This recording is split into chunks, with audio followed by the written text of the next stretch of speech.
Aujourd'hui, le but ultime, c'est de faire en sorte qu'on s'entende pour comment faire pour bien transférer le savoir à travers nos groupes vers la base, vers les producteurs qui ont besoin d'améliorer la production fourragère sur nos terres. Dans tout ce qu'on va faire, il y a des pièges, évidemment.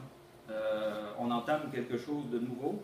Un des grands pièges, c'est d'oublier l'objectif ultime qui devrait permettre aux producteurs fourragers de produire des fourrages en plus grande quantité et avec de la qualité.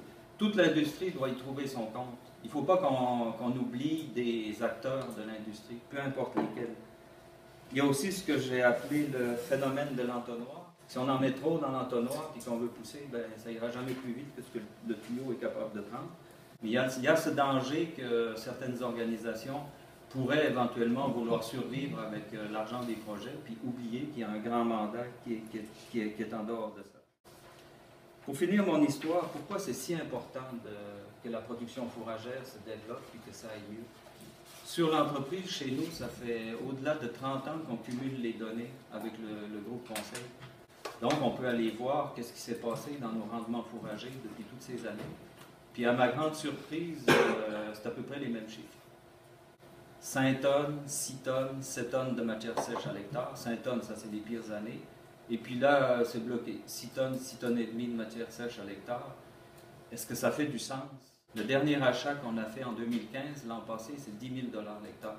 Est-ce que ça fait du sens de produire encore la même quantité à l'hectare avec le prix de l'époque et puis le prix d'aujourd'hui? On a été très bien payé pour le lait pendant des années.